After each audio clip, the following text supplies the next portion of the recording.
a little bit dumbfounding and mind-boggling to think about a squad that returned Hunter Dickinson, one of the best big guys in the country, and then hit gold with Jet Howard. Jet Howard is an offensive masterpiece. I mean, he is just smooth and effortless, and he makes difficult shots from behind the arc. He gets to the rim. When you got a guy like that in the back court, and then you got a guy like Hunter Dickinson in the front court, I mean, you really should be able to win most basketball games, right? As long as some of your role players are playing well.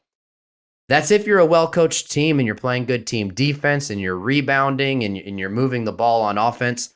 That's not what's happening with this Michigan squad.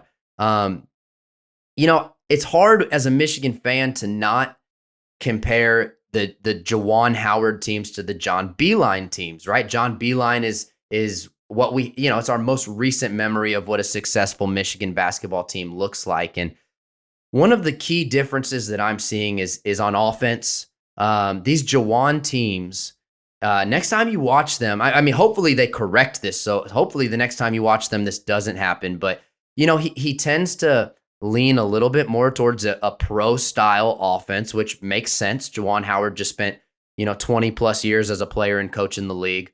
And what you see is Hunter Dickinson hit the high post. You see whoever's playing point guard, usually Dougie, sometimes Kobe in the 2 spot, working on a pick and roll.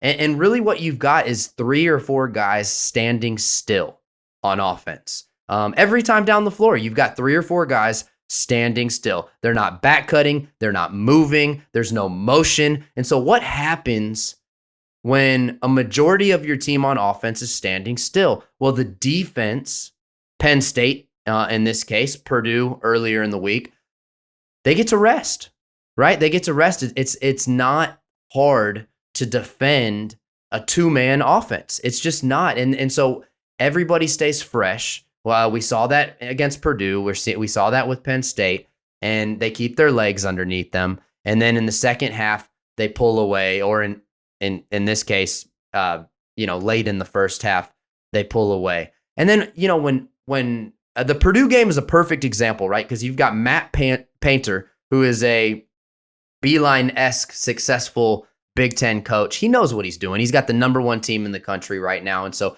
when you watch that Michigan versus Purdue game earlier in the week, what you saw Purdue do on offense was exactly what I'm talking about, right? They run a motion offense where all 5 guys are moving at all times, and it gets very difficult to defend. And that's when you see Michigan's team defense break down, and you see these guys get straight to the rim for an easy layup. We've been seeing that all season long. It started with, Eastern Michigan. We were seeing guys get easy layups. And then in the Big Ten, of course, it's continuing to happen. And that all starts on the offensive side of the ball. And typically I'm a defense starts, helps the offense kind of guy. But in this team, it's so easy to tell that the offense is actually holding the defense back because the opponents they're able to stay fresh. Now, that's one key thing that's going on, and it's all coaching. I've been a very big supporter of Juwan Howard. I am not on the fire Juwan train, but I'm starting. I'm starting to listen to the people who are, right. I'm starting to say, you guys are making some good points. Juwan has had some early success. He had some talent left over, and had some, we had Franz and Isaiah Livers, and then of course he brought in, Musa Diabate and had Mike Smith as a transfer, and so he won some games. But now, when your starting point guard goes down with a torn ACL, you've really got to fall on some reliable, quality coaching practices. And what we're seeing from Juwan and his staff right now is really not that impressive. So you've got the lack of ball movement that I already referenced. Another thing that's just, it's elementary stuff, right? Like my middle school team was taught these things. Don't stand and watch the ball on defense. You've got a shot going up, and you see 3 or 4 guys, they just watch the ball. And then what happens? An offensive rebound. they're stuck playing defense. They're getting overworked. They're getting tired on the defensive side of the ball.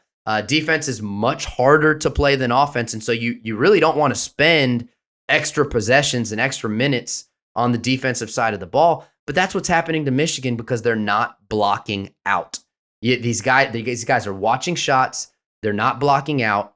The opponents, Purdue and Penn State, and then basically every team we've played this year has gotten second chances.